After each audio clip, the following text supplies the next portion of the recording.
我们今天呢，这台手机就不进行那个暗光扫码测试了，我们那个码已经支离破碎的不成样子了，还没有去搞新的。那个我们也马上5万粉丝了，好吧？到时候就把我们那个碎的二维码，那个原味的，到时候送给大家啊，给大家抽谁要啊？谁要啊？我到时候在这搞一张新的啊。Hello， 大家好，欢迎来到离线玩家 online 的频道。今天视频的主角是一加 Ace5 至尊版 iQOO Neo 10 Pro 加。哎，他们俩都是塑料边框。我这台是 1.5K 加上6700的电池。废物，我这2K 6800的电池，还有超声波指纹。怎么说，低人一档了？那怎么了？你看我这个壳，好吧，跟颜色相匹配的，而且我的质感明显比你好多了吧？那黑车就黑车呗。你这一看就感觉像500块钱机器啊！我说就这个后盖感觉很土，你知道吧？好了，别帅帅帅！别吵了，别吵了。然后相关的设置及流程呢，我们会摆在公屏的某个地方。大家如果喜欢我的视频，不要忘记一键3加关注。那么接下来就开始今天的测试吧。我们现在来吃粉啦！吃粉期间呢，就放我们的4K 视频，并且打开弹幕。这边也是来看一下亮度，亮度差不太多，但是感觉屏幕的色温有点区别啊。吃饭期间呢，我们已经看了20分钟视频了。我们之前是放在阳光下的，然后感觉有点烫，就给它放到阴凉处了。后来就是温度上来之后，一加的亮度降得比较狠了，但是到最后可以看到一加的亮度现在是亮一点了，并且它的亮度条是没有拉满，iQOO拉满了还是暗一点，不知道为什么。然后吃饱喝足了，我们就来打2把王者。第一把就是王者荣耀5v5，然后120帧。加自定义最高的画质啊 iQOO 这边有一个插针的，我们就不拆了。另外2台手机已经散热一会儿了，现在他们俩都不怎么热了。我们先用均衡模式来打一把，看看它帧率怎么样。现在气温呢是31度，但是我们是在这个树荫底下，没有太阳直射状态的。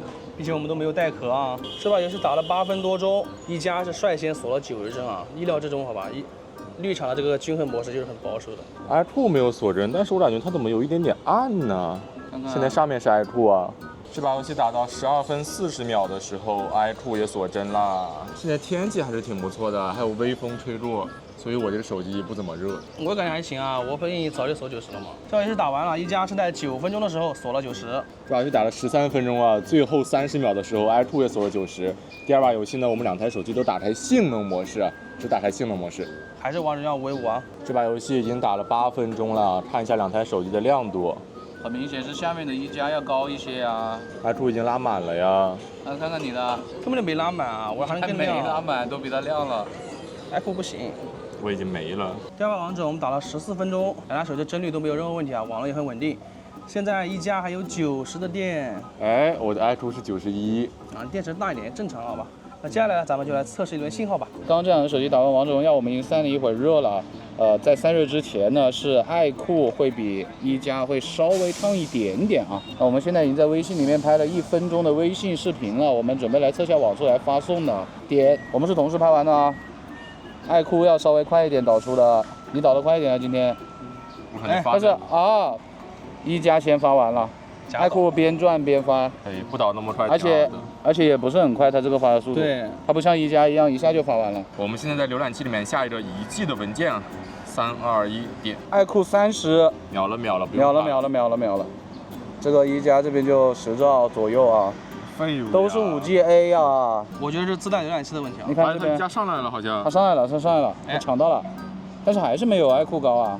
对，它的峰值是没有iQOO高。iQOO 一直都是30多兆呢。哦，iQOO 现在是20左右了，但是它就要下完了。结束了。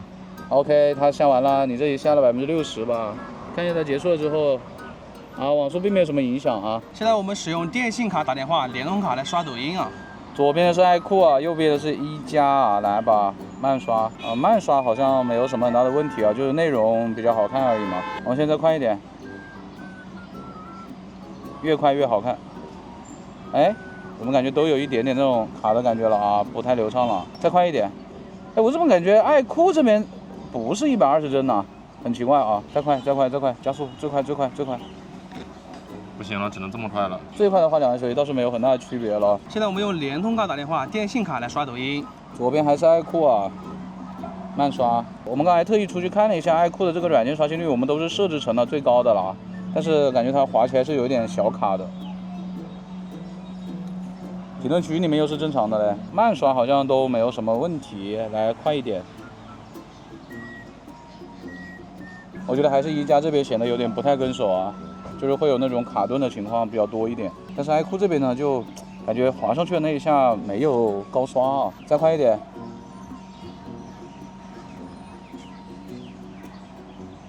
哎，在最快的这种情况下，感觉电信卡是爱酷要差一点。那么接下来呢，咱们就使用高德地图步行导航去往中午测试的地方。怎么现在都是测试的地方了啊？测试的地方，这一加上来就给我搞错了啊！我们是在道路右侧开始进入导航的，但是一加为什么给我定到对面去了呢？他给我规划了对面路线，并且他定位也是错的。爱酷是对的啊，我们是在路的右边的啊。这一加在干什么？你要不要重开一下？你这个一加怎么了？我要重开吗？你重开吧。我靠，太离谱了！一加重开了一下之后啊，现在的它定位跟路线都是正确的了。他就是一开始没有搞对啊。走吧。真垃圾。我们现在过了一个圆盘啊，两台手机的定位都是稍微有一点错的，我们应该在左侧一点点。那么现在呢，导航是让我们往右边走，哎，我们又不小心走错了，往左边走啊，看看它会不会反应过来。小金超人你好，这是今天第一次不小心走错，他让我往回走了。哦，你就先规划了一个是吧？啊，位置都是对的。哦，我也规划一样的。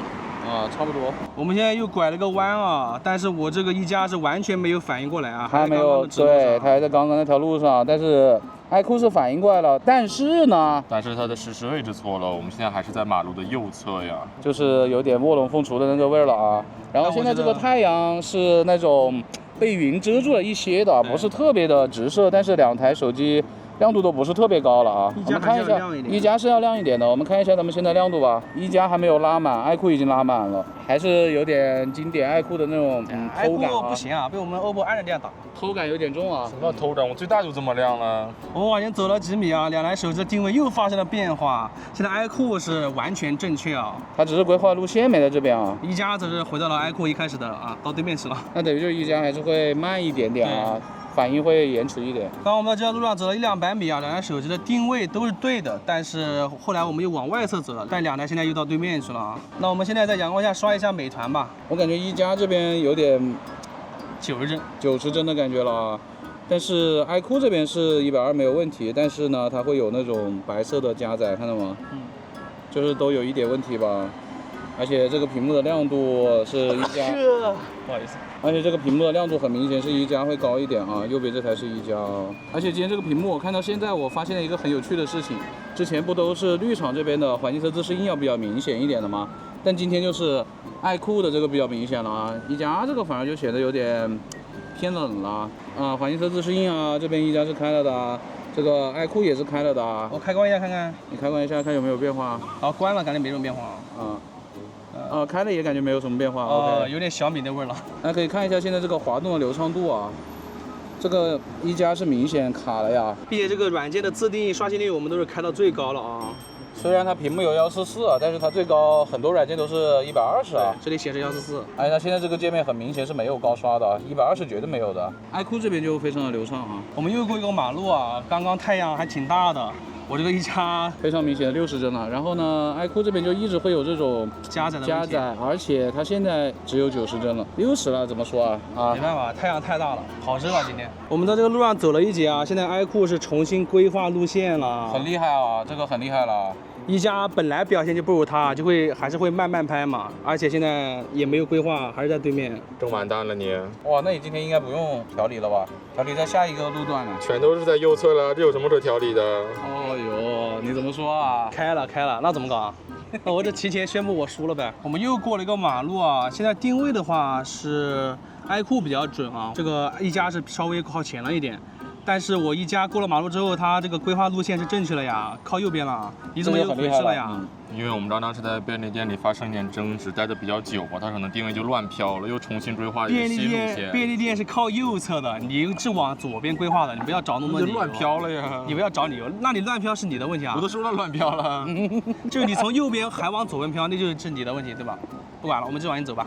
要调理啊！我不用调，我对的。你再去调理吧，你的实时位置都不对。一加这个位置确实是不对的啊，它应该是在这个路的右边一点的。爱酷这个位置是对的，但是它的路线是错的，就是各有各的错法吧。我是相当于在路线上走了，它就不会变了。你就是差点别说。我们现在也快到目的地了，我们实际亮屏导航呢是有30多分钟的。在最后这一节呢还是一样的啊，爱酷呢就是路线规划的不对，但是它定位是很准的。一加呢它的定位不行，但是它路线呢是沿着它规划的在走的。整体表现两个，我觉得半斤八两。我觉得 iQOO 好一点。我也觉得 iQOO 稍好一点，好吧。导航期间呢，我们还刷了15分钟的美团，赶紧去厕所吧。我们现在来到厕所了，准备来测一轮信号。现在一加还有77的电，iQOO还有74的电。我们现在打个电话。联通好像iQOO只有1格了呀，来吧，3、2、1走。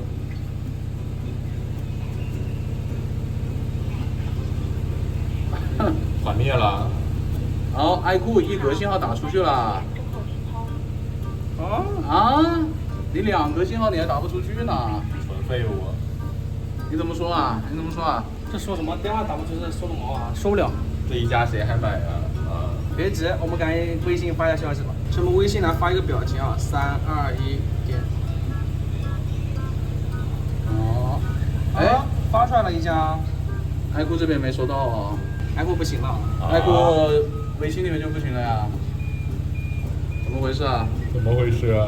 真的没有信号吗？你看这里没有红啊，有信号的呀。为什么打不出电话呢？我再试一次好吗？你这边红了。刚刚一定是意外，我再试一下啊。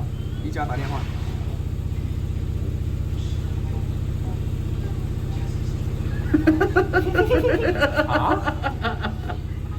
半斤八两。微信消息发了出去。家人们，我经历了，我洗不动了。你好像也就只能发个消息啊。我们两个半斤八两，把您打电话，你们就是只能打电话嘛？你有什么好说的？打电话挺好的，打电话比发消息有用多了。那不一定吧。微博是啥都看不到啊。我们已经进来差不多有30秒了，这联通 iQOO 只能打电话，一加只能发一个表情。不要急，现在是1胜1负1平。就最后到抖音了是吧？我说实话，抖音刷出来我吃新的。往底下发啊，往底下刷。是不是心里一惊？就刷了一个，你吃呗。他没刷出新的啊。那就联通都废了呗。对啊。iQOO 能打出电话，一加只能发出微信。我们切电信吧。现在我们已经把卡切到电信了，可以看到就是2台手机呢，它们在这里面的环境测资讯印呢就差不太多了啊。切到电信来之后呢，iQOO 的联通没有信号了，好吧？我不知道为什么啊。这边都还是2格。那我们用电信先打个电话，3、2、1走。都打通了，OK。现在我们用微信发3个表情啊，3、2、1点。都很快 ，OK。现在我们已经切换到了微博的同城啊，这个 iQOO 加载的是快一点的。我觉得你输了。那重新刷，3、2、1走。好像就算是赢一点，赢的也不多吧？一加先加载出来了。iQOO慢一点啊。等一下，我的图片一定先出来。好，看你们谁图片先出来。看我的头像都有了，他没有头像。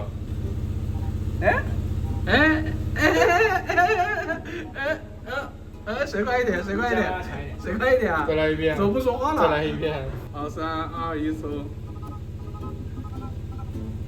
这一次差不太多，这还是一加这边先有的图啊。你怎么说啊？没有下一次了。抖音也抖音也是一加快了。对，我已经刷出来新的了，它还在加载呢。你点赞有什么用啊？那点不上去。你看一加这边已经刷好几条了，你怎么还没有刷出来新的呢？看着你就够了，不用看别的了。刷出来新的了。我们现在点个评论区啊，3、2、1走。iQOO 先出来了一点点。扳回一城。你怎么说啊？我不看评论啊，我看画面就行了。那这个厕所2台手机的联动卡表现都非常的差啊。iQOO 是只能打电话，一加是只能发一个表情。电信的话，2个手机表现都差不多啊，还可以。一加稍微好一点点。现在我们到第2车库了，离那个微信的2维码大概有1米的样子啊。2台手机都是联通的4G 网，来3、2、1松。几乎是同时扫到的 ，OK。现在我们离那个二维码大概有4、5米的样子了啊，来3、2、1走。左边是iQOO，右边是一加啊，都没有什么反应。一加这边呢还放大了啊，它都没放大，不是你赶紧到前面去行不行啊？你扫的，不是它那么小，你扫出来见鬼了。一加扫出来了。你这放的太小了，你不可能扫得出来的，你到前面去。扫到了，这差的有大概1米了啊。扫的时候它也没有放大。对，它就是不放。我们今天呢，这2台手机就不进行那个暗光扫码测试了，我们那个码已经支离破碎的不成样子了，还没有去搞新的。那个我们也马上5万粉丝了，好吧？到时候就把我们那个碎的二维码那个原味的，到时候送给大家啊，给大家抽谁要啊？谁要啊？我到时候在这搞一张新的。我们现在使用微信视频通话，现在是前置。可以看到，就是这个爱酷呢，它的视野是明显没有一加这边大的呀，一加这边还是蛮广的，然后这边就显得挺窄的了，还可以看到吧？而且这个肤色呢，爱酷这边其实也还自然，但是有点白吧，稍微偏白了一点了啊。然后一加这边呢，就是显得人会更红一点，实际上也没有这么红吧，真实的应该是在他们两个中间的。两台手机的后置应该是这个爱酷的会稍微略广一点点啊，而且我感觉它的颜色也会更真实一点。一加这边就显得有点偏绿了，感觉饱和度有点高啊。刚刚我们已经打了10分钟的微信视频通话了，现在给两台手机散下热。现在天气预报显示33度，但是体感呢肯定是高不少的。招没招到伤呀？可能有吧。有就有，好吧？什么叫可能有啊？好的，朋友们，现在我们准备在大太阳底下啊，现在是33度，来刷一下微博。两台手机目前的亮度在阳光底下还是能看清的，只是拍出来可能会有点暗啊。可以看到就是爱酷这边已经拉满了，然后呢，一加这边呢还没有拉满啊，就很恐怖。我们把它拉满啊，拉满之后很明显就是右边的一加会更亮一点啊，左边的爱酷就会暗一点。好，我们现在来开始刷，从这个刷起来的流畅程度来看的话，两者目前是差不多的啊。这个一加就没感觉到之前 OPPO 那种手机那种刷着刷着会卡一下的那种感觉。它暂时是没有出现那个情况的。我们两个在这刷微博，与此同时，樱木在给我们两个打伞啊。两台手机的网络都是5G A 啊，我感觉一加那边已经出现那种顿顿的感觉了，就是滑动的起始跟结束会有一点。我们现在大概刷了1分多钟了，可以看到爱酷呢这边很明显的亮度又下降了啊。但是爱酷呢这边毕竟是个2K 屏嘛，就是感觉它为了功耗，可能确实是只能这么调了。现在刷大概2分钟了，可以看到右边的一加呢还是会比左边的爱酷要亮很多。但是右边的一加，我觉得它已经不是很流畅了啊。我感觉一加加载的有点问题了，就是你看到没？这底下冒出来的是缓缓的出来图片的。我们现在刷了接近3分钟，在两台手机对比起来，滑动的时候，这个一加是很明显没有爱酷流畅。虽然爱酷这边很暗啊，左边的爱酷在这种环境下只能说勉强看得见，但是一加呢这边就是看得非常清楚啊。一加的加载确实感觉会慢一点来。看。爱酷这边就完全没有问题，一加这边就有空白的。好的，现在5分钟的时间到了，可以看到的是右边的一加明显比左边的爱酷要亮非常的多啊。我们来看一下它们现在的亮度啊，都是拉满的，没有问题，那就都拉不起来了。最后就是这么个亮度，爱酷跟一加最终都没有锁60帧啊，但是爱酷这边是保持在120，一加这边。怀疑是已经锁到90了啊，而且它的加载非常的慢啊，就是它都是显示的5G A， 但是呢，一加这边在加载的时候是明显要慢一些的啊，大家可以看一下啊，这边都是没有什么加载的。可以不碰吗？不可以，没事。哎，塑料应该还好吧？爱酷怎么样？还好吧？边框有点烫，啊，后盖呢？正面非常烫，后盖非常烫，勉强可以握一下，握一会儿啊。啊，可以握一下啊。好，一加来，我看一加的边框要烫一点，哦，有一加烫一点。我操，可在那边。你把手机丢了。你把手机丢了啊？那我们在这给它散一下热吧。这个我是真不敢碰啊，你们回收一下，把这个铁的啊，这里还好，这里还好是吧？这里没被太阳晒到。这两手机在散热，拿着看了一下，这个爱酷呢，真的这个边框的质感真的做的挺差的啊，塑料感挺明显的，后盖还可以了。后盖还是不错的，但这个边框真的塑料感非常的明显啊，尤其是这种前后衔接的地方，它连那个拉丝纹理都没有了。再看一下这个一加啊 ，iPhone 人称小一加，好吧，就15 Plus 那个蓝色吧，有点像啊。确实整个的质感是做的比爱酷要好蛮多的啊，不会有特别明显的廉价感啊。散热散的差不多了，我们就来录像了。很困的小宝啊，今天都拍4K 60帧视频了，两台都是标准防抖。我觉得可以先给大家看一下这两个的取景框亮度啊。这个爱酷呢，就还是稍微会暗一点的，但是这个一加呢，很明显就会亮一些了。这个就是绿厂的优良传统嘛。我先慢慢的向它走过去，大家感受一下谁的防抖会好一点啊。从取景上看，这个一加拍出来的人是要自然且好看一点的啊。爱酷这边就显得挺白的，没有什么层次了。朋友们，现在拍了30秒，这个爱酷这边已经很明显的取景框掉帧了。它亮度虽然没有降很多啊，但是它已经掉帧了，看到没？我不知道你们能不能看清啊。但是这边很明显的是只有不到60帧了，只有30帧或者24帧那种感觉了。好，我现在慢慢的向它转圈。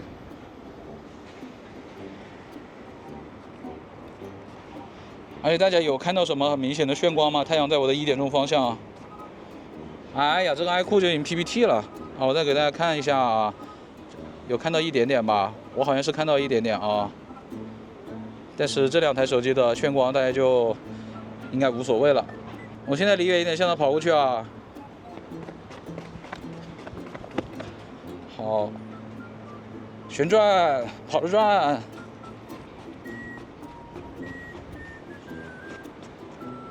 哎呦，真的好卡呀！这个爱酷这边是又暗又卡呀。我再过来拍拍你，你是顺光。我觉得还是一加这边好看一点，它颜色是更正确一点的。虽然它可能稍微有一点点泛蓝，但是它整体的颜色是比较接近于真实的。今天这个天是比较蓝的嘞。现在我们准备拍前置的录像了，但是2台手机最高只能1080P 30。我感觉这个防抖肯定是一加好一点。然后颜色的话，爱酷有点太暗了，但它拍出来人是这种稍微显白一点，OPPO 就有点太红了，哎呦，就都不太好看。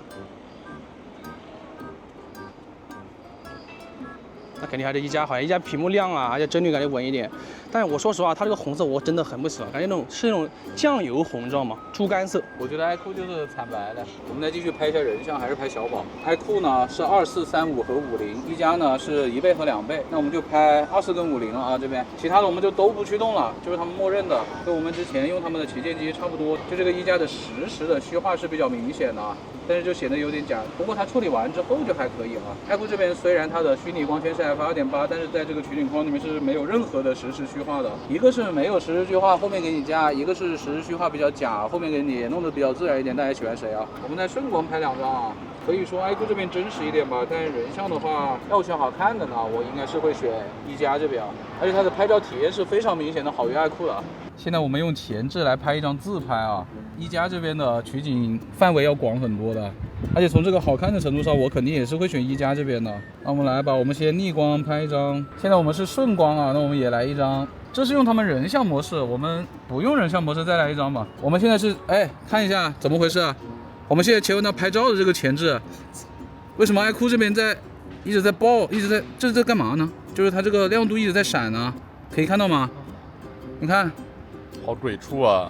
这在干嘛啊？你看一加这边没问题啊，我们只是从人像切到照片而已啊。好了吗？也没好，还在晃。退出一下吧。这什么意思啊？闪光弹。好，我们重新了一下就没有问题了，还是用他们的前置，就是他们默认的，我们顺光拍一张。那我们接下来呢，再正常的拍一点照片啊。他们都是有超广角嘛，然后都是没有长焦的。我们就先在这边拍一下那边的建筑了啊。爱酷我们用的就是鲜明哦。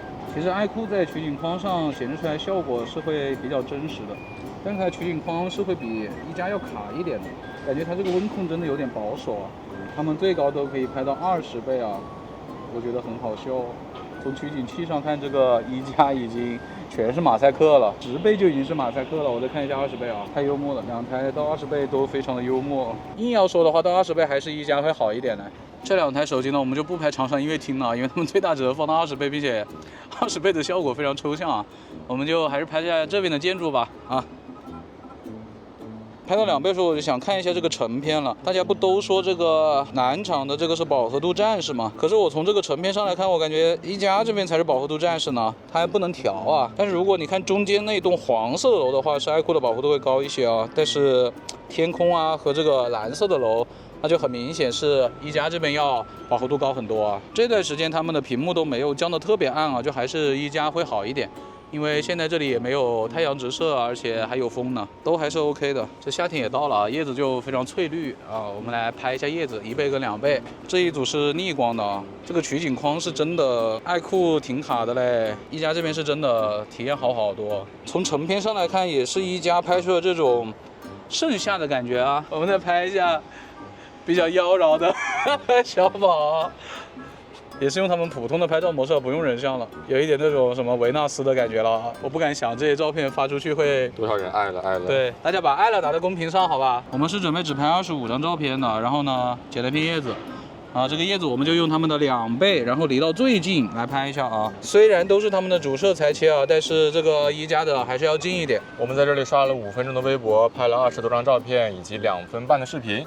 现在，iQOO 正正好好60的电。一加还有64的电啊，现在是下午的2点25分，我们今天已经使用了2小时50分钟手机了。那么接下来呢，我们就去吃饭吧。路上呢，我们就直接开铲吧，好吧？新产的画质啊，两台手机都非常牛啊，可以开144加超清加至臻啊，这个负载是非常高的。拉满了呀！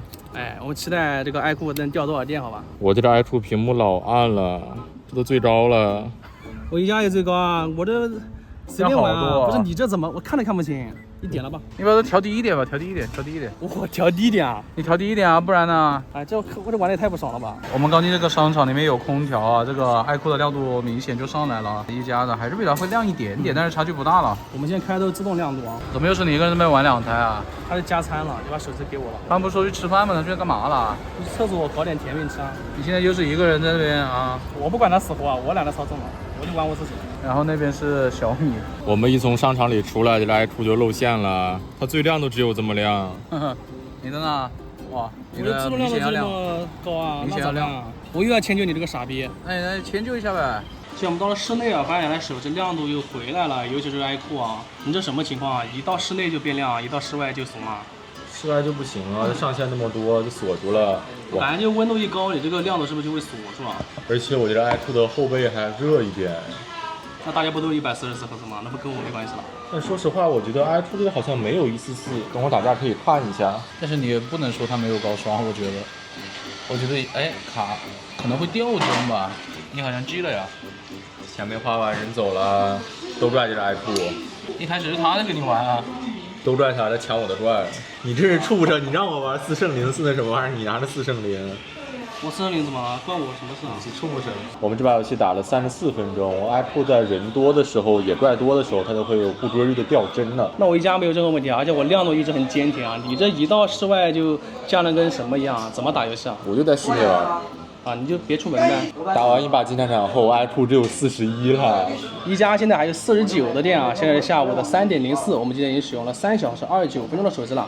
那么餐已经上齐了，我就把手机交给大师来拍点照片吧。这款手机呢就没有什么很多好拍的，就还是鲜明嘛。1倍呢就拍这全部的东西啊，然后2倍呢就拍它们每一个菜来吧。这个iQOO它确实在这种你动来动去的时候，它是会出现那种就是曝光很不稳定的情况啊，你要定一下它才会稳定啊。但是一加在这个环境下，我感觉它拍出来不是很好看啊，因为你的光线是有点冷的，反而是iQOO这边呢会显得稍微好看一点。但你要说真实的话，那确实是一加这边要真实一点啊，所以大家会更喜欢真实一点呢，还是看起来有食欲一点啊？吃饭的时候，我们就在 B 站看1080p 原画直播，并且2台手机都打开了弹幕啊，看一下亮度。亮度就还是这个一加高一些啊，你调高一点吧。吃饭的时候看了30分钟的 B 站视频了，现在iQOO只有35的电了。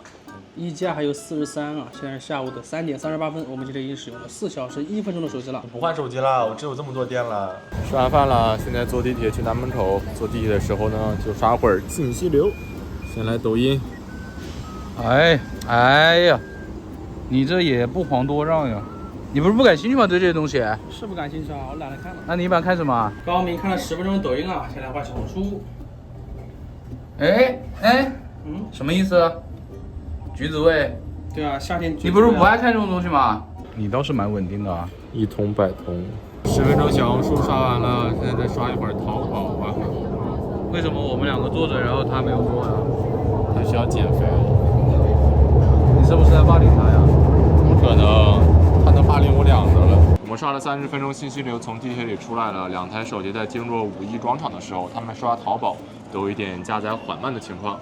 现在iQOO只有28的电了。OK，一加还有38，现在下午的4点15，我们今天已经使用了4小时31分钟手机了。接下来呢，我们就使用百度地图步行轨迹记录，穿一下南门口的巷子。我只能说你这个2K 屏呢，又不亮，但是为什么耗电量还是挺大的？没有交错，我就说你们的感情。哎，明天高考了，你有什么想对这些考生说的吗？学弟们好好考，学长在中南大学等你。你们为什么都喜欢搞学弟造假呀？大家应该好好学习啊，学习不好就得像他一样，天天在家里打骂。哇，学弟怎么你了？那你打了这么久哇，你找到妈妈了吗？我只跟男的玩，好吧？更变态了。我们走了差不多13分钟到了目的地，先看一下2台手机的起点，左边还是iQOO。2台手机的起点全都到马路对面了呀。iQOO 好一点点。什么意思呢？你没有好多少，你不要叫。我们的真正的起点是在这个上面啊，1号口的上面啊。你什么但是玩意儿啊？后面确实iQOO好一点啊。这个一加在这里干嘛呢？一加这一坨是什么？这就是一坨呀。干嘛？打转？这里其实我们就是从这个中间装子那里穿过去了。对啊。但是一加这里很奇怪啊。走这个巷子里面还是iQOO准一些啊，iQOO在那个路上啊，一加靠上了。完全都不在啊。两个的回头路其实都有点拉，好吧。我们是没有交错的啊，iQOO还是比较在路上的啊，你这个一加就没有在路上了。我去，哎呀，太多了。你这个一加是真的差一点。它就是大致路线对的，但是全在穿楼跟偏离。对，就是偏移会比较大啊。这个iQOO这一节怎么了？怎么绕着弧线啊？这一节一加是对一点的，这里连续的几个弯，你这个就没了呀。我看不懂我这个路线，这是啊？你这个是什么意思啊？你这个地方就一直在穿楼啊。不是这么走的呀，是这边这么走的呀。iQOO 是准很多的，而且iQOO就在我们测过的机器里面都不算差的了，这个算比较好的了。好，在两栋楼之间，都稍微偏上了一点了。一加又一个莫名其妙的圈啊，一个小揪揪啊，露了个头。怎么样平向？平向，哦，到后期全都在路上了 ，OK， 没有很大的问题。在这个比较开阔的古潭街都还可以。那整体的话肯定是iQOO好的，而且iQOO在我们测过的手机里面都算是比较准的，只是起点比较拉。但是一加这边就莫名其妙看不懂，有点莫名其妙了。在我们测过手机里面就算比较差的了吧，中等偏下了。步行轨迹之后呢，iQOO还有24的电。OK， 一加还有34的电啊！现在下午的4点32分，我们今天已经使用了4小时47分钟的手机了。那接下来呢，我们就使用高德地图打车去往后湖那边。然后路上呢，我们会经过南湖的隧道，我们会重点关注他们在隧道里的表现。好的，朋友们，我们现在已经上车了，2台手机都有车道及导航啊。但是我们现在在最右侧的车道呀，明显是右边的一加会准一点。他们俩路线都是一样的，已经开专做自动亮度了，亮度也差不多。我们来一个左转，看看谁更灵敏一点。好的，我们正在转弯，我们已经转到这条路上了，2台手机表现都差不多。现在我们在这右转就要进隧道了，可以看到右边这个一加位置是不准的，怎么停在路中间了？我们现在是红灯呀，正好在左边iQOO这个位置等待。现在我们在右转了。这个iQOO去什么路了？哦，恢复了。现在我们在道路右侧，2台手机都是准的。好的，现在我们进入到隧道里了，他们俩都已经在隧道定位中了。一加的车道怎么错了？在左侧了。iQOO 的车道也错了，他们俩速度还是有点差异的。一加没有速度了，iQOO现在也没速度了，感觉他们俩进程都有点延后。现在我们已经进入到这个弧线了。一加延后的更多一些。好了，一加崩了，我宣布。iQOO目前来看好像是有一点点快。现在我们道路左侧了，现在iQOO的进程是准一点的，前面就是岔路口，我们马上就要进入到岔路口了。好的，我们进入到岔路口了，他们俩怎么都卡住了？iQOO提前了，一加iQOO快进了，一加还不动。好，我宣布一加输了。哦，一加快进了，快进了很多，但他们俩还是没有速度的。我们马上要驶出隧道了。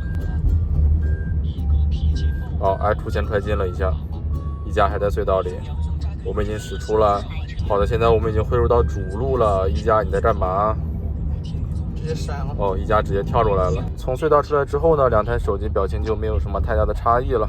现在我们马上就要到终点了。导航了14分钟，我们现在已经到达目的地了。整个导航过程中呢，直路上2台手机都没有什么问题，但在隧道里面，尤其是在过岔路口的时候，iQOO呢是稍微的提前了一点，但是这个一加呢就是滞后了很多，并且在出隧道的时候也是iQOO先反应过来的。整体表现呢还是iQOO好一点。这么巧？怎么这么巧啊？来猜一下。这2个手机电池还挺大的哦，那我觉得都剩15%吧，因为电池都差不多。都15%，有一个是2K 啊。2K 那个剩10%。2K 那个剩20%。我这个31啊。这么厉害吗？支付宝扫个共享单车2维码送吧。哦，OPPO 进去的快一点，但是又出现这个随机的广告啊。再用支付宝扫一下店门口的2维码，左边是iQOO，送吧。哎，是一加要快一点的嘞。好的，我们已经到这个信号比较抽象的书记长园草了。他们的网络呢，就是会在4、5G 中间跳啊。左边的iQOO呢是5G，现在右边的一加呢是4G 网啊。我们已经在微信里面录了1分钟的视频了。那我们现在点击发送。一加这一回是没有导出的啊。爱酷经过了导出，上午有导出是爱酷快一点，但是一加先发完了。一加切换到5G 了，而且我们在一开始都是开温过自动亮度的，他们的自动亮度现在是爱酷高一点。爱酷就是在这种凉快的室内啊，它就会亮度比较坚挺。哎，这爱酷要导出的还要反超吗？就弱网呗，因为它现在变4G 了。使用的爱酷啊，可以开了。我呀，我看不见怎么开？你开吗？你这么喜欢开？开盲盒吧，我都不知道什么情况。我不告诉你了吗？现在爱酷可以开了。真要开吗？敢真开吗？开不开？开。现在一加已经反超了。交友不慎。这两个手机在这里发这台视频是真的有点慢了。哎，你还真不一定哦，你还真有可能开对了。哎。一加也先发完了 ，OK。险胜。一加这边已经发完了1分多钟了，爱酷还没有发完啊，什么意思啊？这没人跟他抢了，他还不动了啊？不是他发不发了？他发不发完了？卡这里卡这么久了？别等了吧，我不想等了。现在我们再继续下载一个300兆视频素材啊，因为这里网络比较不稳定啊。来，3、2、1点。好，我们来看一下OPPO 3兆啊，下去了。现在两个差不多哎，都1点几兆哎。但是一加这边是5G 啊，从这里又能看出来这个绿厂的浏览器又开始发力了。你看，爱酷这边4兆了，它到5G 就4兆了。开了，不看了。我记得在这里最强的还是那个荣耀 GT Pro 吧。那个机子还是让人印象深刻。哎，你看它刚又到0了，就是又一次有那种断流的情况了。我们上一次测那个X200U 好像也有这个情况。对，它会时不时断一下。你看它现在速度又特别低。OPPO 刚刚标了一下，它现在的进度下的比爱酷多了，它现在维持在2、3兆了。一加标了一下。一加，对，老是讲错，他们就是一家人嘛，反超了，你们知道吗？刚刚有很长的一段时间都是爱酷要下的更多的。这个左边的爱酷啊，已经出现了好几次的那种到0啊，就是降的完全没有速度了，也不知道是为什么，疑似断流，好吧？一加这边慢归慢啊，但是它一直都是有速度的啊。他们现在下的差不太多，很难说，朋友们。现在一个下了300，都是301这边302了，哇，爱酷赢了，标的巨紧，现在。一加下完了，它又到0了。你怎么又开错了？失算了。你怎么又开错了呀？第一把王者荣耀我们就打10v10，两台手机都是均衡模式，其他都开着默认。我操，我还没选怪，他们俩亮度是差不多的，现在看。对。还是120帧加极致啊，所有的开最高了。今天你压力大了呀？为什么老是喜欢玩一些这些，就那个群体很喜欢玩的英雄啊？怎么又那个群体了？什么群体啊？哎呀，不好说吧。就大家都懂得什么群体？你怎么知道那么多啊？他喜欢的那个群体吗？你点一杯这个颜色的，他点一杯这个颜色的，你在这里说什么呢？我这个是黑色的。你这怎么是黑色的？你告诉我这黑色。它满杯的时候就是黑在哪里？黑在哪里？我现在喝完了。哪里黑？它整个都黑完了。是吧？游戏红了10秒钟了，从2分10秒开始红到了20多，现在还有点黄哦。现在帧率没什么问题。果然是有点那种断流的感觉吧？一加网络一直是绿色，然后刚黄了，刚红了一下，但是它显示绿色的时候，我感觉就是玩的时候感觉卡卡的。打了9分钟啊，一加是锁到90帧了。均衡模式的10v10啊，全高画质。你呢？爱酷还是120帧呢，打了14分钟，爱酷也90了。那你们都开一下游戏的模式呗，开吧。反正终局之战回来了。